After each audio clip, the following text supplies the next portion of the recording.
दिया। बंधुओं, हम ये आश्चर्य करेंगे, पर आश्चर्य करने की बात नहीं है। जब साधना सदती है तो व्यक्ति वीतरागता को भी प्राप्त कर सकता है। वह नवदीक्षित शिष्य जो कुछ ही समय दीक्षा लिए हुआ था, उसकी साधना मानो इतने सद गई, इतने सद गई कि वह भीतर ही भीतर राग द्वेष की ग्रंथि को क्षीण करके वीत रागता को प्राप्त कर लेता है। छोटा सा शिष्य, ज्यादा टाइम दीक्षा लिए नहीं हुआ, पर वह दीक्षित हो गया, शिक्षित हो गया और गुरु के द्वारा मानो परीक्षित हो गया, और उस परीक्षा में भी पास हुआ। उस समय उसकी राग द्वेष की ग्रंथि टूटी और वह वीत राग बन गया, और कुछ ही क्षणों में फिर वह केवल ज्ञान को भी उपलब्ध कर लेता है। यूं वह केवल ज्ञानी बन गया। अब गुरु के साथ में चलते हैं। एक बार के लिए भी गुरु को कहीं पर भी ठोकर लगने की जरूरत नहीं है। क्यों? केवल ज्ञानी ऐसा था जो केवल ज्ञानी बन गया, अब गुरु की सजगता से सेवा कर रहा है। क्यों? सारी सजगता उनकी केवल ज्ञान में आ गई। अब उनको कहीं भी न आंखों से देखने की जरूरत है, न कोई अवधि ज्ञान आदि से देखने की जरूरत है। केवल ज्ञानी बनने के बाद में ये सबसे बड़ा ज्ञान हो जाता है। हम कई बार यूं सोचते हैं कि जो छदमस्त है वे तो बहुत बड़े ज्ञानी है, क्योंकि उनके पास में तो चार चार ज्ञान हो सकते हैं। केवल ज्ञानी के पास में तो केवल एक ही ज्ञान होता है, केवल ज्ञान। वह उन चार ज्ञानों से भी भारी पड़ता है। पलड़ा तो केवल ज्ञान का भारी है। केवल ज्ञानी जिस रूप में लोगों को उपदेश देते हैं, साधना का मार्ग बताते हैं, उनके समान जान करके बताने वाले कोई भी छदमस्त नहीं हो सकते। क्यों? कि छदमस्त आगम के सहारे बताते हैं और केवल ज्ञानी स्वयं आगम है। वे तो जो भी बोलते हैं वे सत्य ही बोलते हैं। उनके द्वारा कहा हुआ कभी भी कोई असत्य होता ही नहीं है। यूं वे केवल ज्ञानी बन गए, पूरी सजगता के साथ में आगे चल रहे हैं। तब गुरु को कहना पड़ा, शिष्य क्या बात, तो बहुत ही अच्छी सेवा कर रहे हो, कहीं पर भी कहीं कोई लगने का काम ही नहीं है। बोला सब आपकी कृपा है। बोला आपकी कृपा क्या? हमारी क्या कृपा है? कि सब आपकी कृपा से तो हुआ है, आपकी कृपा थी तभी सारा हुआ है। बोला क्या केवल ज्ञानी बन गए? वो सब आपकी कृपा से हुआ है। ये केवल ज्ञान भी तो आपकी कृपा से ही हुआ है। आपने मुझे सजग किया, तभी मेरे पश्चाताप आया और मैं भावना भावना से राग द्वेष की ग्रंथि को तोड़ चुका और वीतराग बन गया, फिर केवल ज्ञानी बन गया। अब गुरु के भीतर में जो अनुताप होने लगा कि देखो मैंने इस शिष्य को कितना डांटा है, कितना परेशान किया है, इसके चोट लगाई है, मुझे नहीं लगानी चाहिए थी। केवल ज्ञानी की आसाधना मैं कर रहा हूं, ये तो मेरे द्वारा ठीक नहीं है। एक मुनि की आसाधना मेरे द्वारा हुई है, अच्छा नहीं किया मैं। अब तो गुरु भी इतने भीतर में डूब गए, इतने भीतर में डूब गए कि शिष्य के कारण गुरु भी केवल ज्ञानी बन गए। बंधुओं, इतने वर्षों की साधना गुरु की सिद्ध नहीं हुई, पर एक नवदीक्षित के माध्यम से मानो गुरु भी तर गए। ऐसे कुछ कुछ व्यक्ति होते हैं जो क्षमा वीरस्य भूषणम के सूत्र को जीवन में अपनाते हैं और बेड़ा पार कर देते हैं, स्वयं का भी और दूसरों का भी। हवई किच्चाणम शरणम, आगम में कहा गया कुछ कुछ शिष्य ऐसे होते हैं जो गुरु के लिए शरण बन जाते हैं। वह शिष्य भी मानो गुरु के लिए शरण बन गया और गुरु को भी केवल ज्ञानी बनाने में निमित्त भूत बन गया। यूं हम चिंतन करें कि ये बाधक तत्व है, ये गुस्सा ऐसा बाधक तत्व है, शांति का बाधक तत्व है, केवल है। इसलिए हमें इसको अपने कंट्रोल में रखना चाहिए।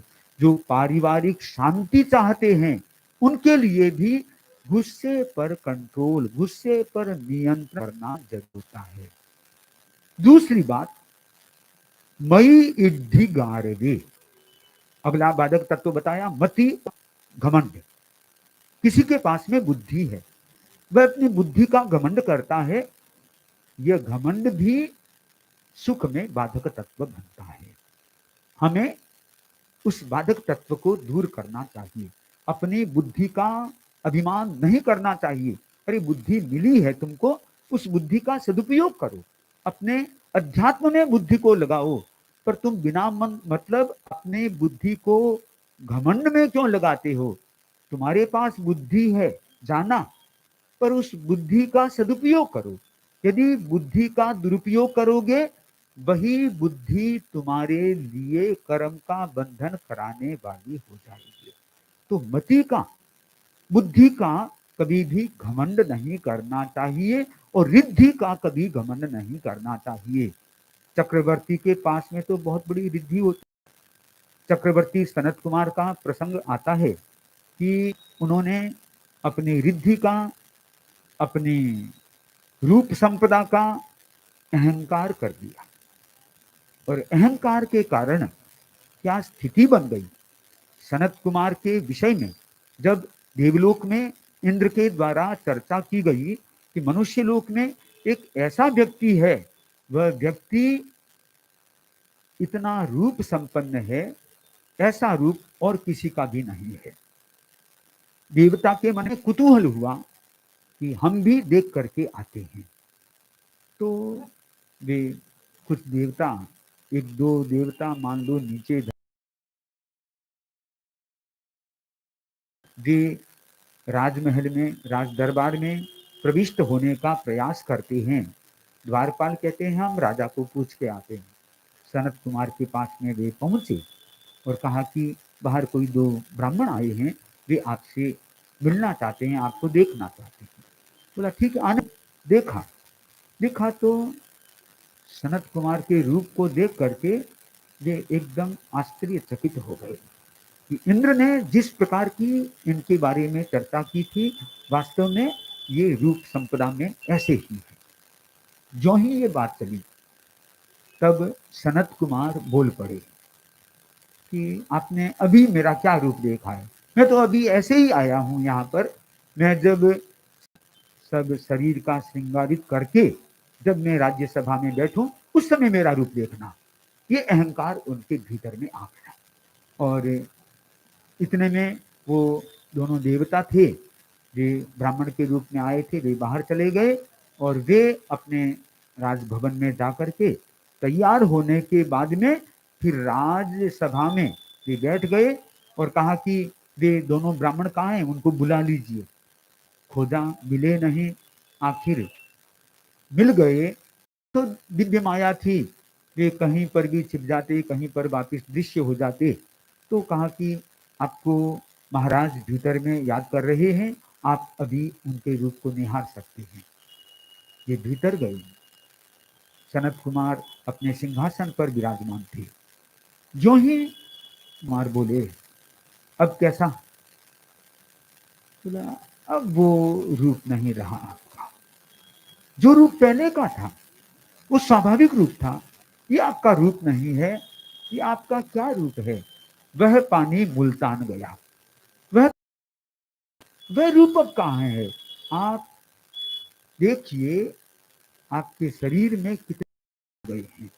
एक योग की बात थी, सनत कुमार के कर्म का उदय भी हो चुका था, अनेक रोग उनके शरीर में हो गए थे, और फिर उन्होंने देखा कि मेरे शरीर में इतने रोग हो गए, इसका प्रमाण क्या है? तब उन ब्राह्मणों ने कहा आप थूक के देखिए, कीड़े ही कीड़े निकलेंगे। जब देखा थूक करके, इतने कीड़े कीड़े किलबिला रहे थे, सोचा हकीकत में मेरे साथ में यही स्थिति हो रही है। अब सनत कुमार ने अहंकार किया, अहंकार का परिणाम मान ले, कर्म का जब बंधन किया था वह उदय में आया, तब इस प्रकार की स्थिति हो गई। अब उनके भीतर में राज्य संचालन से विरक्ति आ जाती है। आज्ञा लेकर के दीक्षा स्वीकार करते हैं, साधना का पथ स्वीकार करते हैं। उस समय देवता वहां प्रकट होते हैं। वे बोले, अरे आपको साधना करते करते इस प्रकार की स्थिति बनी है, शारीरिक स्थिति, इसको हम दवा से ठीक कर देते हैं। तब सनत कुमार कहते हैं, आप क्या ठीक करते हो, अब मेरे भीतर भी इतने हम बहुत कुछ कर सकते हैं। आप देखिए, उन्होंने अपने जीभ पर अंगुली दी, थूक लिया और थोड़े से हिस्से को यूं रगड़ा। वह थोड़ा सा हिस्सा एकदम स्वर्ण की आभा जैसा हो गया। कहा, देखो मेरे पास में भी ये शक्ति है, पर अब मुझे समझ में आ गया है, अपने रूप का कभी भी घमंड नहीं करना चाहिए। जो व्यक्ति का रूप है वो उसके कर्मों के आधार पर मिलता है, ही होता है। इसलिए मुझे कोई भी चिकित्सा नहीं करानी है, क्योंकि वे जिस रूप से विकसित हुए थे, क्योंकि चक्रवर्ती थे, चक्रवर्ती पुण्याई के कारण बने थे, पर रोग व पाप के कारण उनके आ गया। पर साधना के द्वारा उन्होंने कर्मों का क्षय करना चालू किया और वे सनत कुमार चक्रवर्ती सदगति में चले गए। ये सनत कुमार का एक प्रसंग हमें प्रेरित करता है। थोड़ी सी रिद्धि मिली, घमंड करने लग जाते हैं। थोड़ी सी बुद्धि मिली, घमंड करने लग जाते हैं। घमंड किस बात का? तुम्हारे पास बुद्धि है, अच्छा उपयोग करो। यदि तुम घमंड करते हो तो तुम अपने से ऊपर वालों को देख लिया करो। तुम्हारे सामने जो अवधि ज्ञानी है, उनके सामने तुम क्या हो? कुछ भी नहीं हो। मनः पर्यव ज्ञानी है, उनके सामने तुम क्या हो? केवल ज्ञानी है, उनके सामने तो कुछ भी नहीं होते। इसलिए तुम्हें बुद्धि का, मति का घमंड नहीं करना चाहिए। जो व्यक्ति घमंड करेगा उसके नीच गोत्र का बंधन होता है, और जो घमंड नहीं करता है उसके उच्च गोत्र का बंधन होता है। तो हमें दूर रहना चाहिए, अर्थात कभी भी घमंड नहीं करना चाहिए। पिसुणे नरे, अगली बात बताई, जो व्यक्ति चुगलखोर होता है वह व्यक्ति शांति भंग करने वाला होता है। छोटी छोटी बात की करता चला जाता है। अरे तुम चुगली कर रहे हो, तुम ये सोचो कि ये तुम्हारी जिह्वा किस लिए मिली है, तुम इसका उपयोग करना चाहते हो, अच्छी बात बोलने में करो। अच्छी बात, जो महापुरुष हुए हैं उनके गुणगान में अपनी शक्ति को लगाओ। जिव्वे प्रब्दी भवत्वम सुकृति सुचरितोच्चारणे सुप्रसन्ना। हे जिह्वा, तो जो महापुरुष है, तीर्थंकर है, जो अरहंत है, सिद्ध है, साधु है, उपाध्याय आचार्य है, उनकी स्तवना के लिए तुम तैयार हो जाओ। सुप्रसन्ना, प्रसन्न हो जाओ। तुम्हें चुगली करने से क्या मिलेगा? तुम चुगली करोगे उस ना है।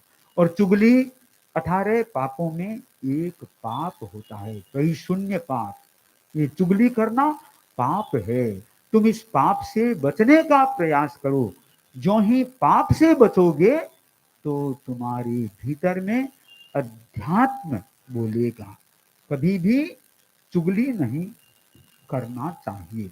जो चुगलखोर होते हैं वे चुगली भी करते हैं, और ऐसा दूसरों के साथ में वैरानुबंध हो जाता है कि भव भव में उसको भोगना पड़ता है। अगली बात बताई, साहस। जो साहसी होता है वह सुख को प्राप्त नहीं कर सकता। साहसी शब्द ऐसा है जो सुनने में ऐसा लगता है कि साहसी व्यक्ति को सुख नहीं मिलेगा तो किसको मिलेगा? साहसी व्यक्ति को तो सुख मिलना ही चाहिए। पर यहां साहसी का अर्थ क्या है, इसको समझना चाहिए। सहसा विदधीत न क्रियाम, बिना विचारे काम मत करो।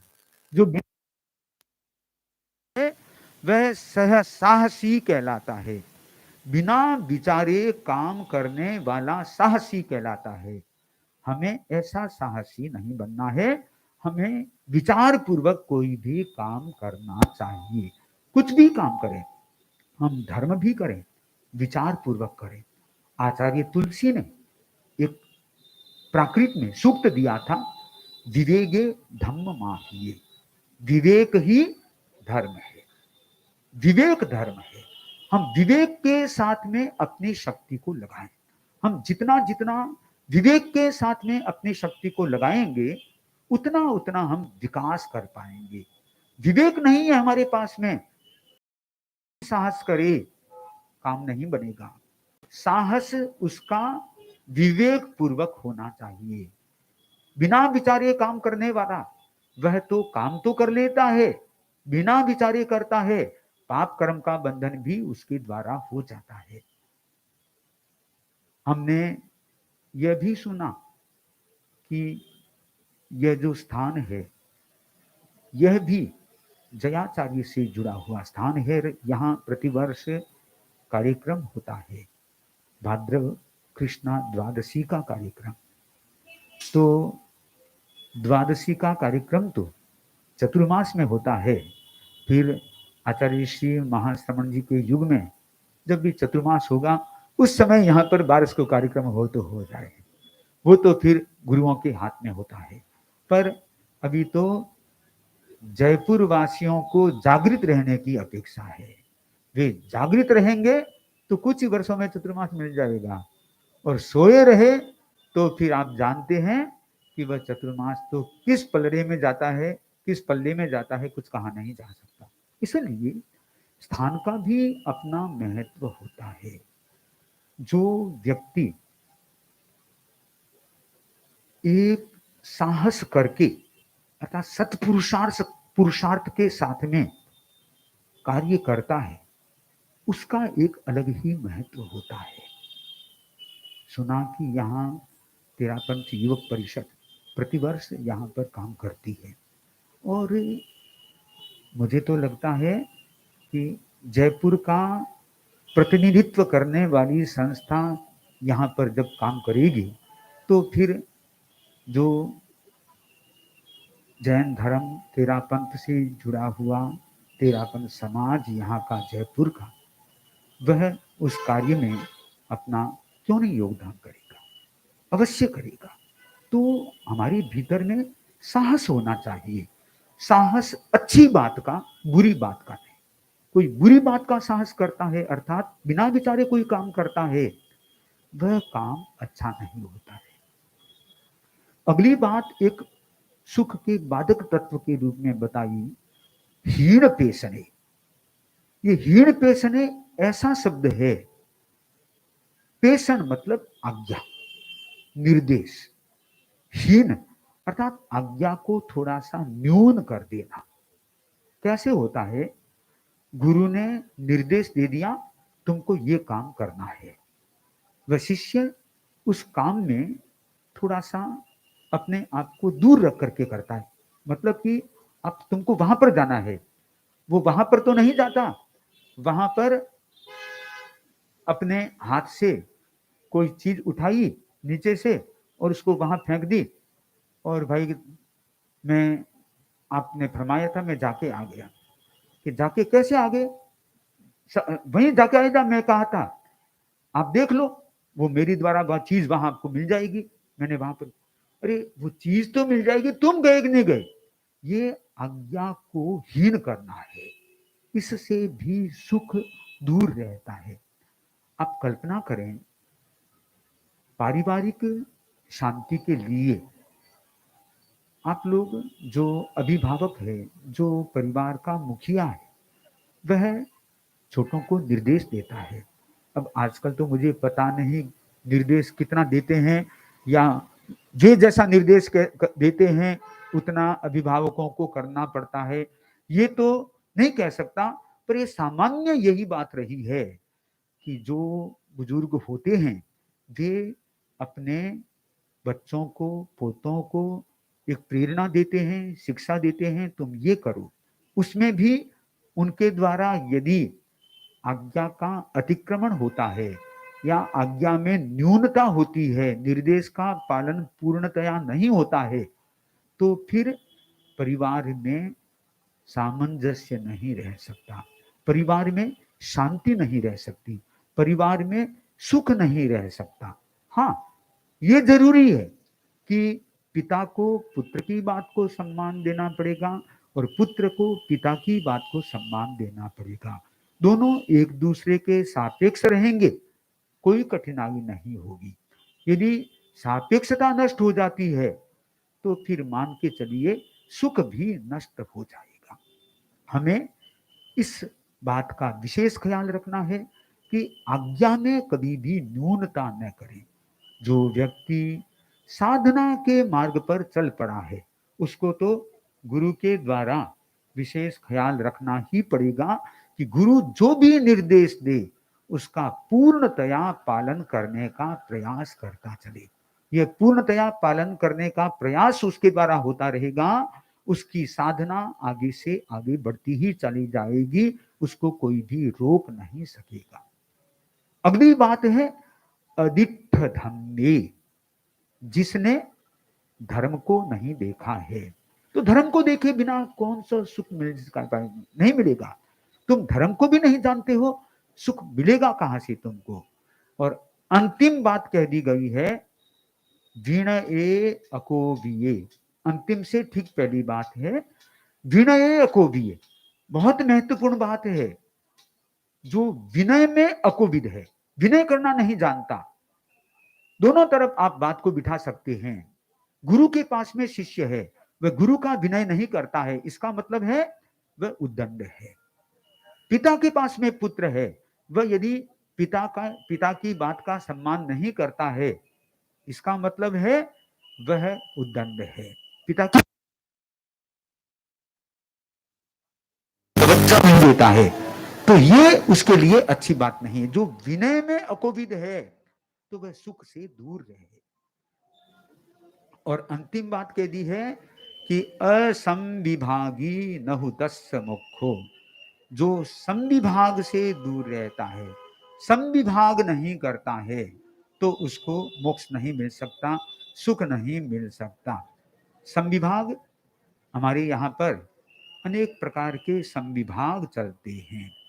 संविभाग, स्थान का संविभाग, कोई भी वस्तु का संविभाग, आहार का संविभाग, अनेक प्रकार के संविभाग चलते हैं। तो हमारे लिए तो नियम बने हुए हैं। जैसे अभी हम निर्मल जी बरड़िया के वहां पर ठहरे हुए हैं, तो वहां पर भी संविभाग से बैठे हैं। ऐसा नहीं जो जहां मन हुआ वहां बैठ गया, सब दीक्षा क्रम से एक संविभाग का क्रम चलता है, उसके आधार पर हम लोगों के सारे व्यवहार चलते हैं।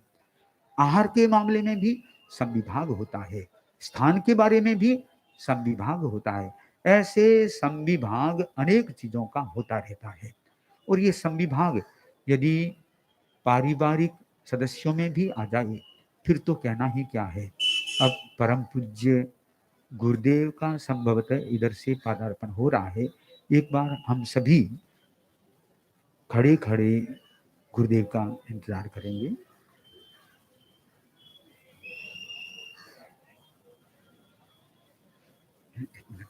गुरुदेव पर आ रहे हैं।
हेलो।